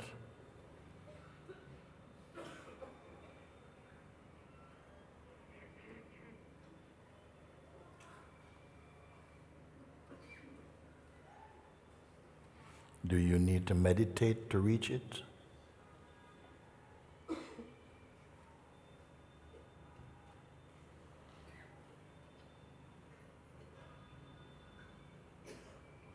Can it be displeased with you?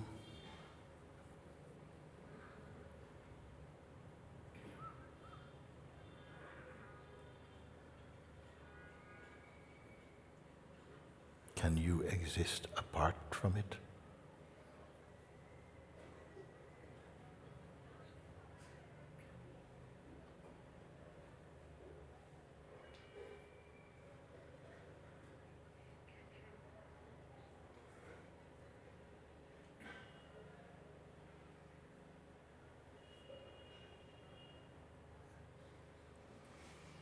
Do you need to imagine it?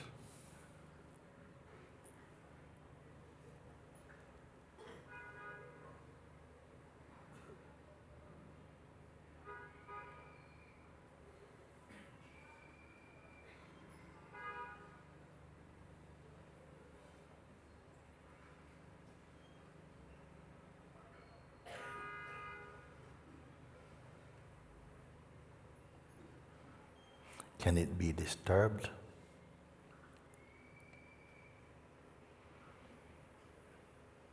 When we go outside and all the rickshaws are there,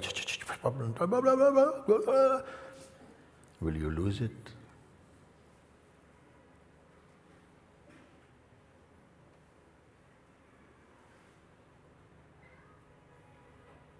Is there any place that's just too noisy for it?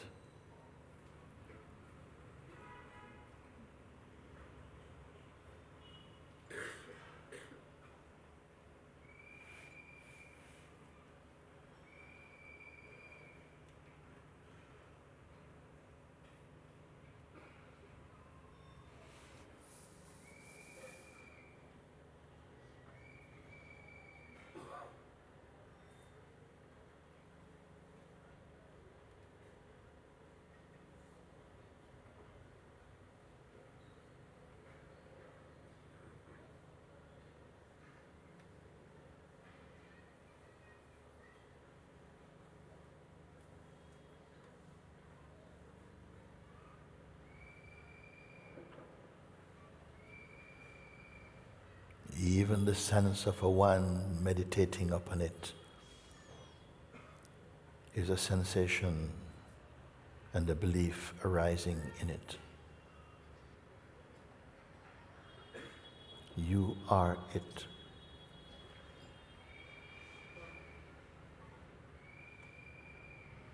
We are it, absolutely, and we are this relatively. This is our time body, our time life. And it becomes beautiful when seen from your true place. There's nothing to manipulate.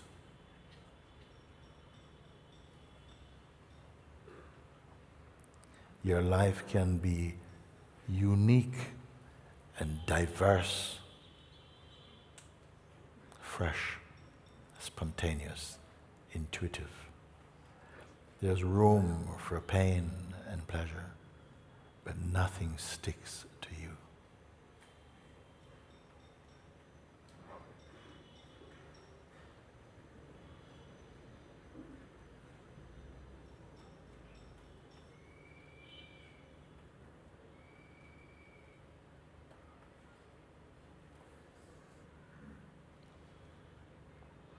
Don't apologize for your existence. Don't make anniversaries out of your pain. Everything are clouds passing. Even this body is a cloud passing. But seen from your true place, you as this alone are not passing.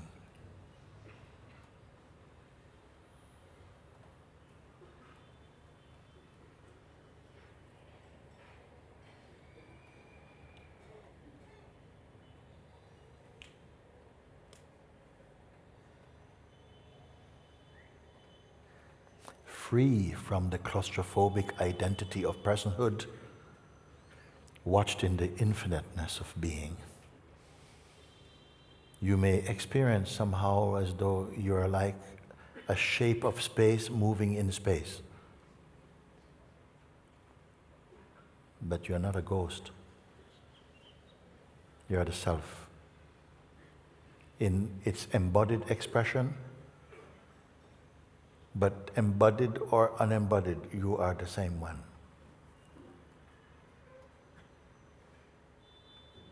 You are the Saguna Brahman and the Nirguna Brahman, but not your person. There's no pride. There's no conceitedness.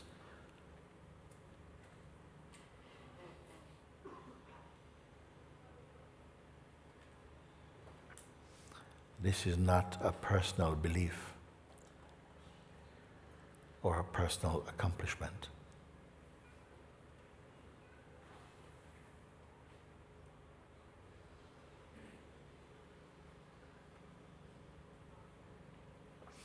This is your blessedness.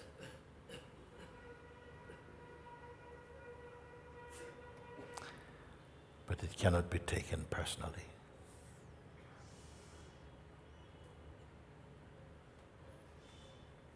Your person cannot be changed into this. It must be exchanged for you to see this.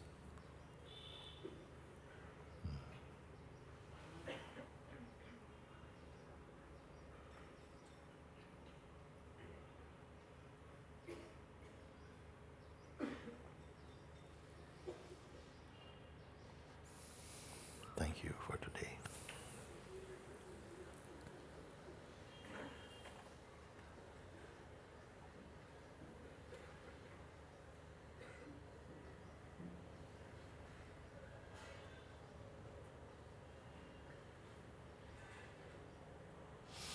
I will say to you who can hear, don't talk about this.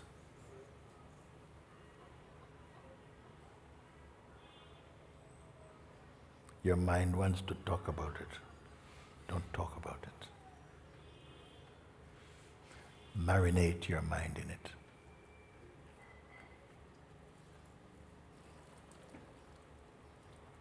That is true self-respect. Welcome yourself.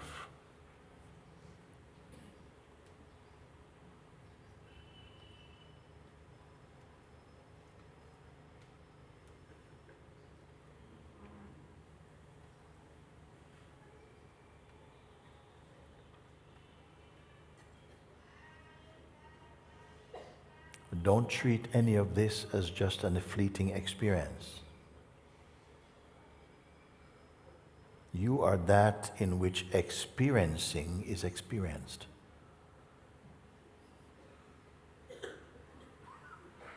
It does not fit nicely into words. Keep quiet.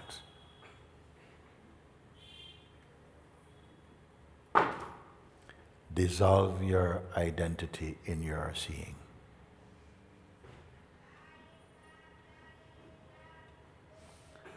What I have shared with you is the truth.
may each one in your own sincerity be anointed with this oil of understanding.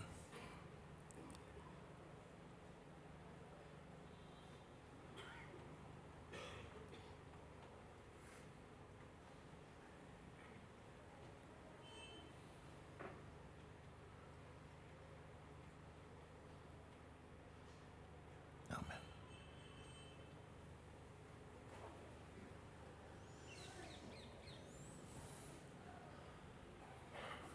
Somebody's coming in.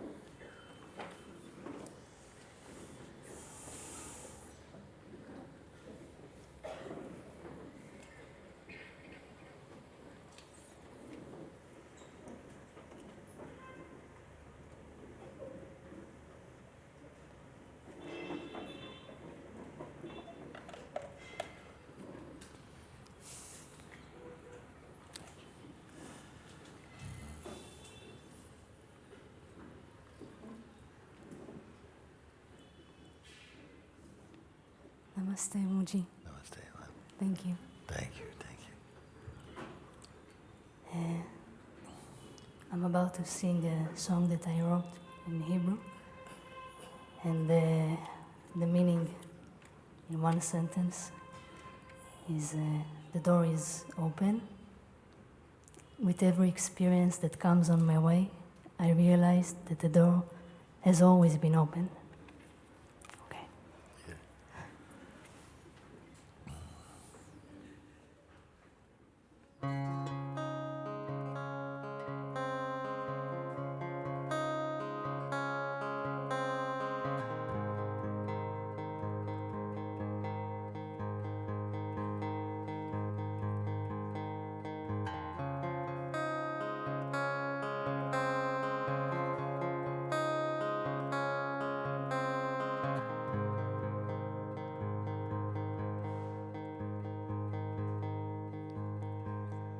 חוויה אחרת, מה שקורה בדרך,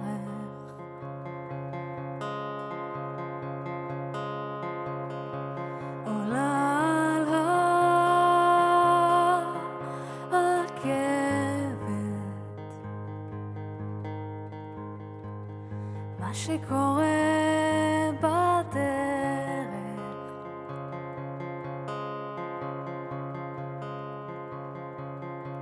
אני שולחת גלויה, אני שולחת חוויה, והיא לא נגמרת. מה שקורה בדרך,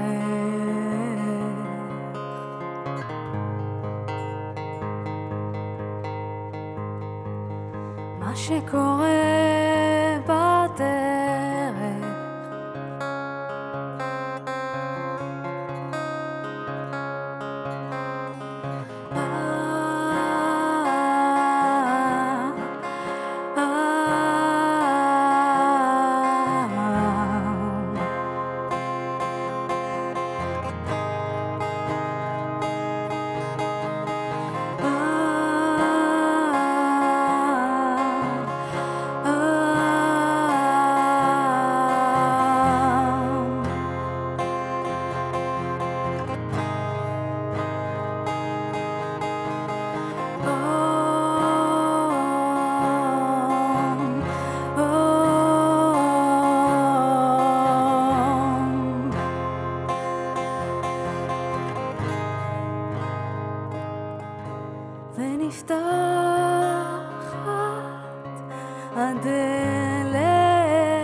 מה שקורה בדרך.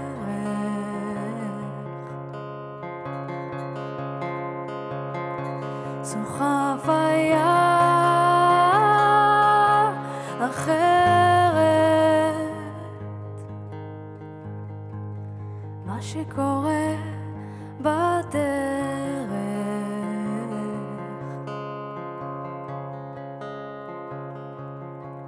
אני שולחת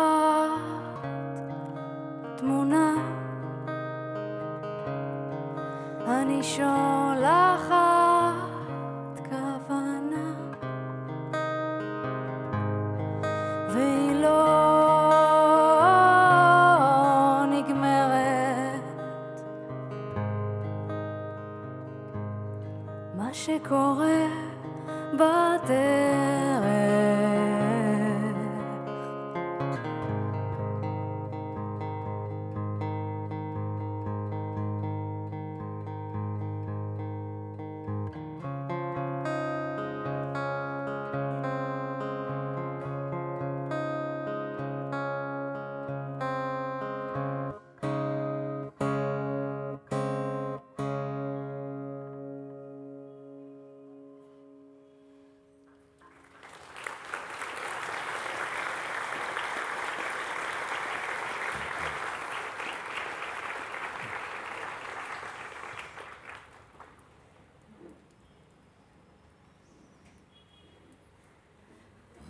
Should I go now?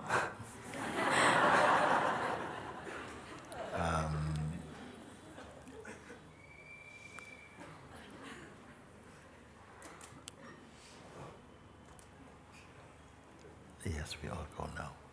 We all go now. Thank you. Thank you. Thank you.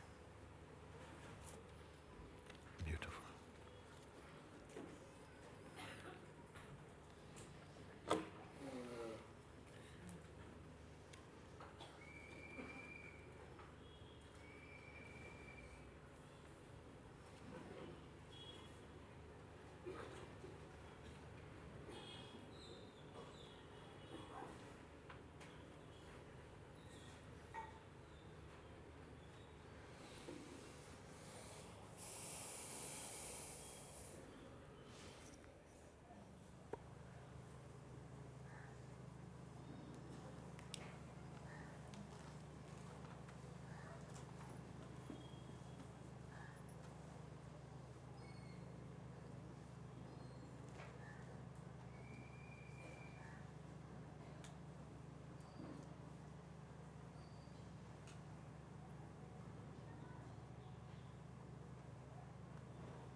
May I have your attention for one moment? We wanted to let you know about an opportunity this afternoon at 3:30 p.m.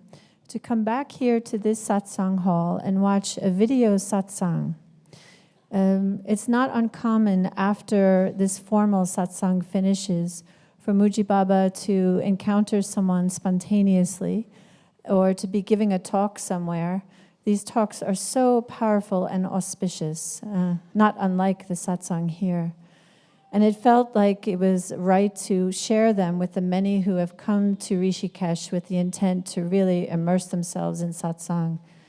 So today at 3:30, we will show a video satsang recorded from last week entitled Ganga Beach Satsang. This is the miracle and the grace of God. A very powerful talk that Moojibaba gave on the banks of the Ganga. We'll open the ashram up again at 3 p.m. And for those of you who are joining from around the world, this talk is available on Sahaja Express. Moojibaba will not be present here, and we won't be broadcasting or translating this talk. But again, we urge you, if you're here, to come and partake in this offering. Thank you for your attention.